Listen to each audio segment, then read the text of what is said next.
Hello friends, welcome again to my YouTube channel. आज की इस वीडियो में हम डिस्कस करेंगे अपने फर्स्ट अकाउंटिंग स्टैंडर्ड के बारे में, that is disclosure of accounting policies के बारे में। इस स्टैंडर्ड की हेल्प से हम डिटेल में अंडरस्टैंड करेंगे कि आखिरकार ये स्टैंडर्ड कब इंट्रोड्यूस किया गया था, ये स्टैंडर्ड का फॉलोअप करना कौन सी ऑर्गेनाइजेशंस के लिए कंपलसरी है और कौन सी ऑर्गेनाइजेशंस के लिए कंपलसरी नहीं है, इस स्टैंडर्ड का ऑब्जेक्टिव क्या है और इस स्टैंडर्ड के अंडर हमें क्या क्या डिस्क्लोज करना पड़ता है। लेकिन आज के इस लेक्चर को फर्दर प्रोसीड करने से पहले आपसे रिक्वेस्ट है, अगर आप फर्स्ट टाइम हमारे चैनल पर आए तो चैनल को सब्सक्राइब करके बेल आइकन को क्लिक करके ऑल नोटिफिकेशंस के ऊपर क्लिक कर दीजिए, ताकि फ्यूचर में अगर हम कोई भी वीडियो अपलोड करते हैं तो उसका लिंक तुरंत आपको मिल जाए। इसके साथ ही फाइनेंशियल अकाउंटिंग के जितने भी लेक्चर्स अब तक अपलोड किए गए हैं उन सभी लेक्चर्स का लिंक डिस्क्रिप्शन में गिवन है, आप जाकर देख सकते हैं। चलिए सबसे पहले हम बात करते हैं कि अकाउंटिंग स्टैंडर्ड्स होते क्या हैं, जो कि हम अपने प्रीवियस लेक्चर में ऑलरेडी आपको एक्सप्लेन कर चुके हैं कि अकाउंटिंग स्टैंडर्ड्स कुछ गाइडलाइंस होती हैं, कुछ रूल्स, रेगुलेशंस और नॉर्म्स होते हैं जो हेड अकाउंटिंग इंस्टीट्यूट के द्वारा इशू किए जाते हैं और इनका फॉलोअप करना हर तरह की ऑर्गेनाइजेशन के लिए कंपलसरी है। इसका मतलब अगर हम बात करें अपने फर्स्ट अकाउंटिंग स्टैंडर्ड की, that is disclosure of accounting policies, तो इसका फॉलोअप करना भी हर तरह की बिजनेस ऑर्गेनाइजेशन के लिए कंपलसरी ही है। The follow up of accounting standard 1 is mandatory for all types of business organisation.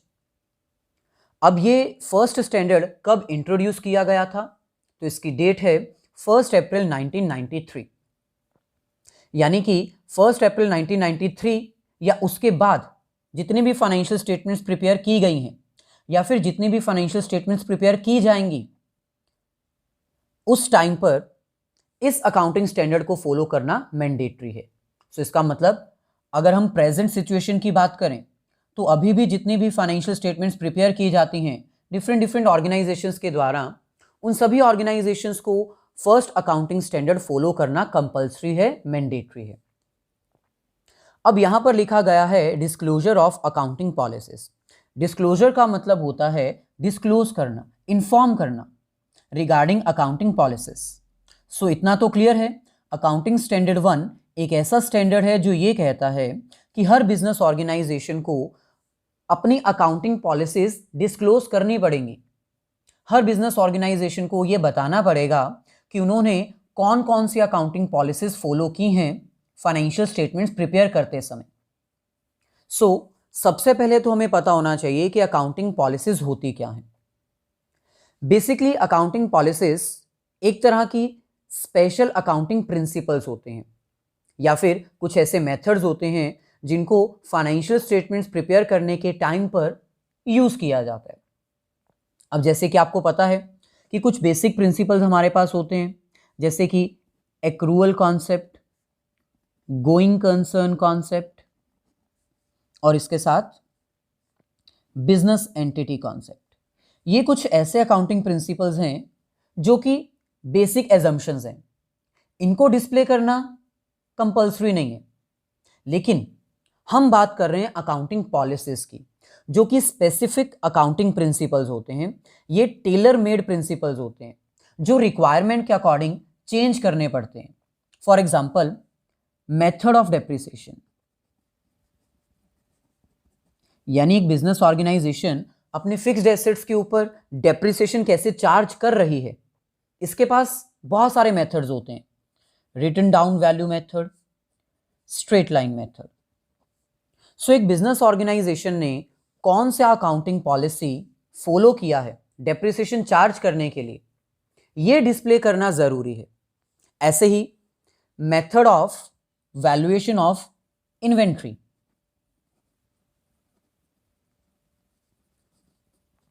एक बिजनेस ऑर्गेनाइजेशन ने अपने स्टॉक की वैल्यूएशन करने के लिए कौन सा मेथड चूज किया है, यह भी अकाउंटिंग पॉलिसी ही है। इन शॉर्ट, अकाउंटिंग पॉलिसीज कुछ स्पेसिफिक अकाउंटिंग प्रिंसिपल्स होते हैं जो टेलर मेड होते हैं, business to business organization vary करते हैं। हर बिजनेस ऑर्गेनाइजेशन अपने रिक्वायरमेंट के अकॉर्डिंग मेथड्स अडॉप्ट करता है। क्योंकि ये बिजनेस टू बिजनेस वेरी करते हैं, हर बिजनेस ऑर्गेनाइजेशन अपने लिए एक बेस्ट मेथड चूज करती है। इसीलिए फर्स्ट अकाउंटिंग स्टैंडर्ड के अकॉर्डिंग हर बिजनेस ऑर्गेनाइजेशन को ये डिस्प्ले करना पड़ेगा, डिस्क्लोज करना पड़ेगा, इन्फॉर्म करना पड़ेगा कि उन्होंने कौन सा मेथड अडॉप्ट किया है अपनी फाइनेंशियल स्टेटमेंट्स प्रिपेयर करते समय। सो फर्स्ट अकाउंटिंग स्टैंडर्ड को फॉलो अप करना हर बिजनेस ऑर्गेनाइजेशन के लिए मैंडेटरी है। ये स्टैंडर्ड 1 अप्रैल 1993 में इंट्रोड्यूस किया गया था, यानी इसके बाद जितनी भी फाइनेंशियल स्टेटमेंट्स बनी हैं उन फाइनेंशियल स्टेटमेंट्स में हर बिजनेस ऑर्गेनाइजेशन को ये डिस्प्ले करना पड़ेगा कि उन्होंने कौन से मेथड्स अडॉप्ट किए हैं, कौन सी पॉलिसीज फॉलो की हैं अपनी फाइनेंशियल स्टेटमेंट्स प्रिपेयर करते समय। जब हम अकाउंटिंग पॉलिसीज की बात करते हैं तो वहां पर बेसिक प्रिंसिपल्स को डिस्प्ले करना कंपलसरी नहीं है, वहां पर हम जो स्पेसिफिक अकाउंटिंग प्रिंसिपल्स होते हैं उनकी बात करते हैं। उनको डिस्प्ले करना, डिस्क्लोज करना फर्स्ट अकाउंटिंग स्टैंडर्ड के अकॉर्डिंग कंपलसरी होता है।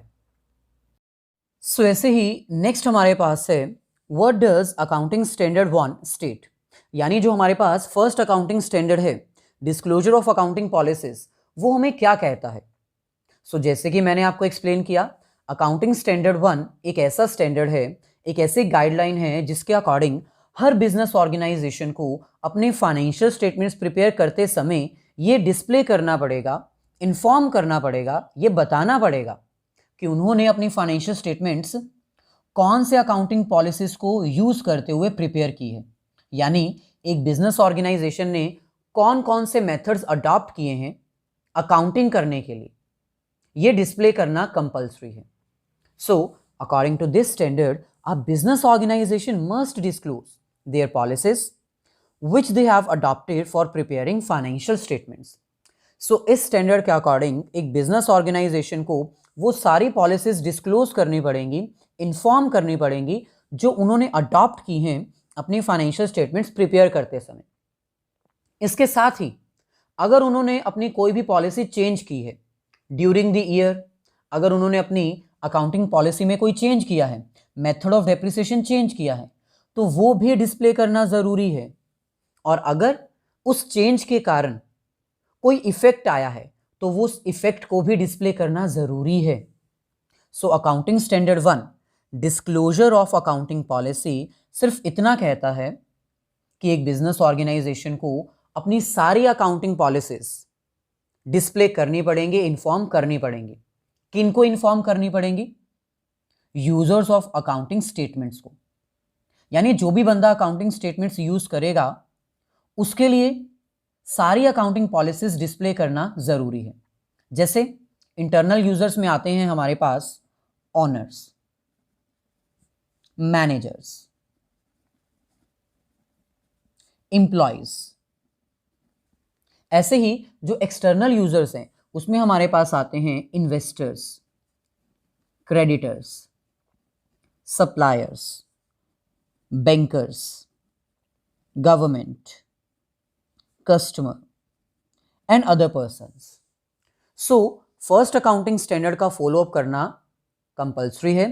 हर बिजनेस ऑर्गेनाइजेशन को डिस्प्ले करना ही पड़ेगा कि उन्होंने अपनी कौन सी पॉलिसीज अडॉप्ट की हैं फाइनेंशियल स्टेटमेंट्स प्रिपेयर करने के लिए, कौन से मेथड्स उन्होंने अडॉप्ट किए हैं। नेक्स्ट हमारे पास है ऑब्जेक्टिव ऑफ अकाउंटिंग स्टैंडर्ड 1, यानी ये जो फर्स्ट अकाउंटिंग स्टैंडर्ड है जिसके अकॉर्डिंग एक बिजनेस ऑर्गेनाइजेशंस को अपनी पॉलिसीज डिस्प्ले करनी पड़ती हैं। इसका ऑब्जेक्टिव क्या है? क्यों एक बिजनेस ऑर्गेनाइजेशन अपनी पॉलिसीज को डिस्प्ले करे? तो इसका फर्स्ट ऑब्जेक्टिव है better understanding of financial statement. अब मान लो कि अगर आप अपनी अकाउंटिंग पॉलिसीज डिस्प्ले नहीं करते,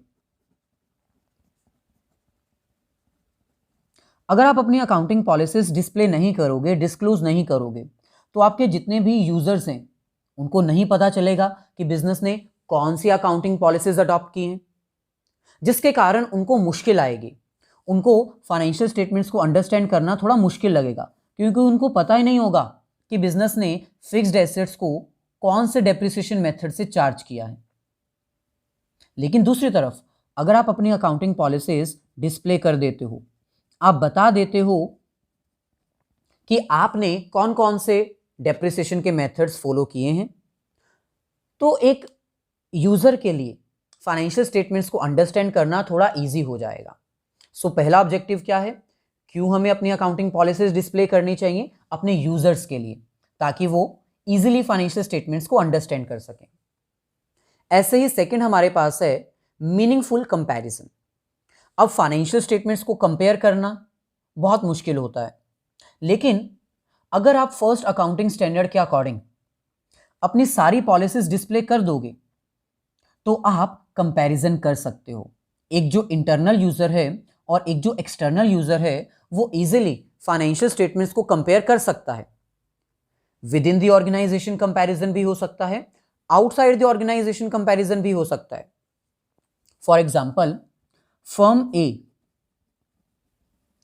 इसने भी डिस्प्ले कर दिया कि हमने written down value method use किया है डेप्रिसिएशन चार्ज करने के लिए। वहीं पर दूसरी तरफ फर्म बी, इसने भी डिस्प्ले कर दिया कि हमने भी रिटन डाउन वैल्यू मेथड ही यूज किया है डेप्रिसिएशन चार्ज करने के लिए। सो इसका मतलब अगर हर बिजनेस ऑर्गेनाइजेशन, एवरी ऑर्गेनाइजेशन अगर डिस्प्ले कर देगी कि हमने कौन कौन सी अकाउंटिंग पॉलिसीज अडॉप्ट की हैं, तो हमारे लिए कंपैरिजन करना इजी हो जाएगा। हम फर्म ए और फर्म बी के बीच में कंपैरिजन इजीली कर सकते हैं। वहीं पर अगर हम इस स्टैंडर्ड को फॉलो नहीं करेंगे और अपनी अकाउंटिंग पॉलिसीज डिस्प्ले नहीं करेंगे तो हम कंपैरिजन कर ही नहीं पाएंगे। सो अगर आप मीनिंगफुल कंपैरिजन करना चाहते हो आउटसाइड द ऑर्गेनाइजेशन तो इस स्टैंडर्ड को फॉलो करना बहुत जरूरी है। ऐसे ही नेक्स्ट हमारे पास है disclose of different accounting policies. Third और लास्ट ऑब्जेक्टिव हमारे पास है कि हम इस अकाउंटिंग स्टैंडर्ड को इसलिए फॉलो करते हैं क्योंकि सभी को पता चल जाता है कि हमने कौन सी अकाउंटिंग पॉलिसीज अडॉप्ट की हैं। बार बार हमारे पास इंक्वायरीज आना बंद हो जाएंगी, क्योंकि अगर किसी भी इन्वेस्टर को पैसा इन्वेस्ट करना है तो वो बिजनेस ऑर्गेनाइजेशन से पूछेगा कि आपने अपनी अकाउंटिंग जो प्रिपेयर की है, जो आपने अपनी फाइनेंशियल स्टेटमेंट्स प्रिपेयर की हैं, वो कौन सी पॉलिसी से की हैं। अगर हम उधार लेने जाएंगे बैंक से तो वो भी पूछेगा। सो बार बार इंक्वायरी आना अगर आप बंद करना चाहते हो तो आप एक ही जगह पर सारी अकाउंटिंग पॉलिसीज डिस्प्ले कर दो। सो थर्ड ऑब्जेक्टिव क्या है, क्यों हम अकाउंटिंग स्टैंडर्ड 1 फॉलो करते हैं, ताकि हम सारी की सारी अकाउंटिंग पॉलिसीज डिस्प्ले कर सकें। अब इसमें बहुत सारी पॉलिसीज आती हैं, जैसे एक ऑर्गेनाइजेशन ने कौन सा मेथड अडॉप्ट किया है डेप्रिसिएशन चार्ज करने का, अपनी स्टॉक को वैल्यूएशन करने के लिए कौन सा मेथड अडॉप्ट किया गया है, गुडविल कौन से मेथड से कैलकुलेट की गई है, गुडविल का क्या ट्रीटमेंट किया गया है, रिटायरमेंट बेनिफिट्स का ट्रीटमेंट क्या किया जाएगा। तो ऐसे ही बहुत सारी अकाउंटिंग पॉलिसीज होती हैं।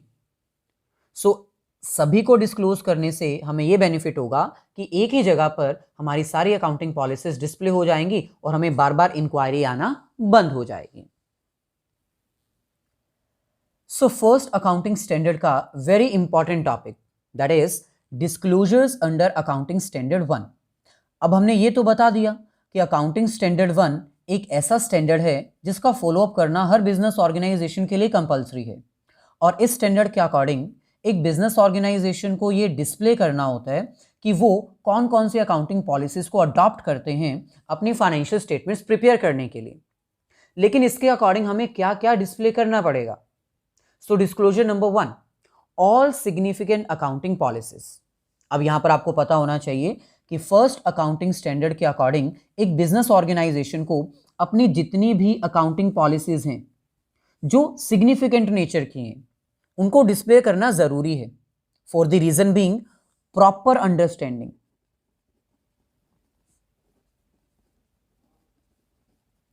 Proper understanding of financial statement.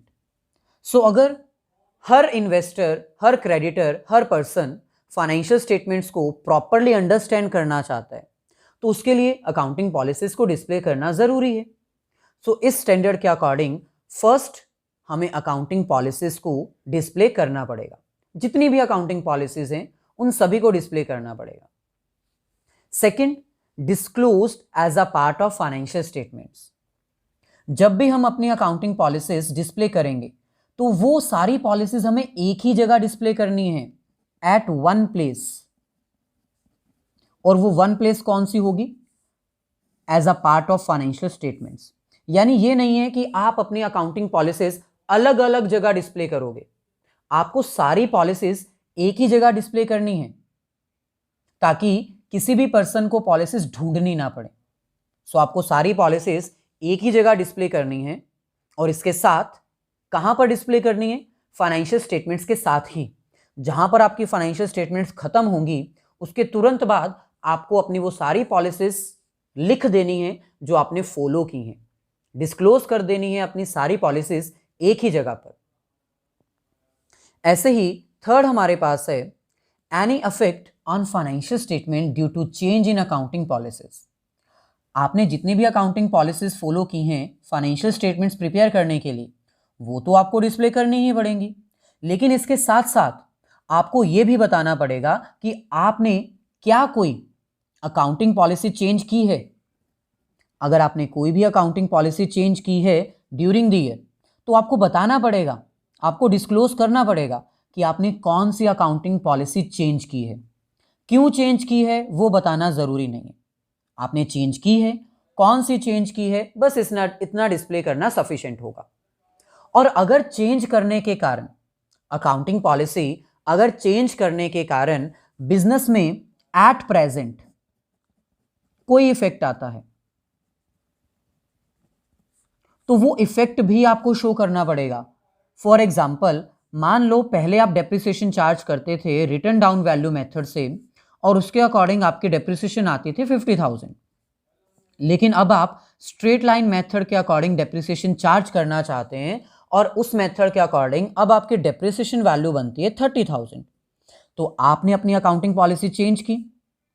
जो अकाउंटिंग पॉलिसी आपने चेंज की है वो तो आपको बताना ही पड़ेगा कि आपने अकाउंटिंग पॉलिसी चेंज की है। इसके साथ आपको ये भी बताना पड़ेगा कि पहले जब हम अकाउंटिंग पॉलिसी फॉलो करते थे रिटर्न डाउन वैल्यू मेथड की तो 50,000 डेप्रिसिएशन आती थी और अब स्ट्रेट लाइन मेथड के अकॉर्डिंग 30,000 आती है। तो जो इफेक्ट आया है 20,000 आपकी डेप्रिसिएशन कम हुई है, ये भी आपको डिस्प्ले करना पड़ेगा। So any effect on financial statement due to change in accounting policy, ये भी आपको डिस्प्ले करना पड़ेगा। अब कई बार जो इफेक्ट होता है वो पता लगाना मुश्किल हो जाता है। मान लो आपने अकाउंटिंग पॉलिसी चेंज की है लेकिन उस अकाउंटिंग पॉलिसी के चेंज होने से कितना इफेक्ट आएगा ये पता लगाना मुश्किल है, आप नहीं पता लगा सकते। इन दैट सिचुएशन आपको ये बताना पड़ेगा कि हमने अकाउंटिंग पॉलिसी चेंज की है, उसका इफेक्ट आएगा, कितना आएगा ये हमें नहीं पता, ये आपको लिखना पड़ेगा, ऐसा मेंशन करना पड़ेगा। वहीं पर दूसरी तरफ अगर आपका अकाउंटिंग पॉलिसी चेंज करने के कारण इफेक्ट आता है फ्यूचर में, तो फ्यूचर में किस चीज के ऊपर कितना इफेक्ट आएगा ये भी आपको डिस्प्ले करना पड़ेगा। So financial accounting financial statements prepare करते समय अगर आप अपनी कोई भी पॉलिसी चेंज करते हो तो उसके बारे में बताना कंपलसरी है। चेंज करने के कारण अगर कोई प्रेजेंट में इफेक्ट आता है तो वो भी बताना ज़रूरी है। अगर तो इफेक्ट पता लगाया जा सकता है तो उसकी अमाउंट आपको शो करनी है। अगर इफेक्ट पता लगाना मुश्किल है तो आप केवल और केवल इतना मेंशन कर दो कि इफेक्ट होगा, कितना होगा ये नहीं पता है। और अगर फ्यूचर में भी इफेक्ट आएगा तो वो भी डिस्प्ले करना पड़ेगा। इसके साथ ही फोर्थ हमारे पास है any basic accounting policy if not followed. अब जैसे कि आपको पता है कि बिजनेस में कुछ बेसिक अकाउंटिंग प्रिंसिपल्स फॉलो किए जाते हैं, जैसे business entity concept, going concern concept, accrual concept. अगर आप ये सभी कॉन्सेप्ट फॉलो कर रहे हो तो इनको डिस्प्ले करना ज़रूरी नहीं है क्योंकि ये तो हर ऑर्गेनाइजेशन फॉलो करती ही है। इनको फॉलो करते हैं तभी तो हम अपनी अकाउंटिंग कर पाते हैं। सो इनको डिस्प्ले करना ज़रूरी नहीं है, लेकिन अगर आपने इसमें से कोई प्रिंसिपल फॉलो नहीं किया है तो वो आपको डिस्प्ले करना पड़ेगा। मान लो आपने अपनी अकाउंटिंग एक्रूअल कॉन्सेप्ट के अकॉर्डिंग नहीं की, इन दैट सिचुएशन आपको डिस्क्लोज करना पड़ेगा अपनी फाइनेंशियल स्टेटमेंट्स में कि हमने हमारी अकाउंटिंग एक्रूअल कॉन्सेप्ट को फॉलो करते हुए नहीं की। सो ये थी हमारे पास complete information regarding our first accounting standard. और इस अकाउंटिंग स्टैंडर्ड के अकॉर्डिंग एक बिजनेस ऑर्गेनाइजेशन को अपनी अकाउंटिंग पॉलिसीज को डिस्प्लेस करना कंपल्सरी है, डिस्क्लोज करना, इन्फॉर्म करना कंपल्सरी है। सो अगर वीडियो अच्छी लगी है तो प्लीज लाइक और शेयर जरूर कर दीजिएगा अपने सभी फ्रेंड्स के साथ।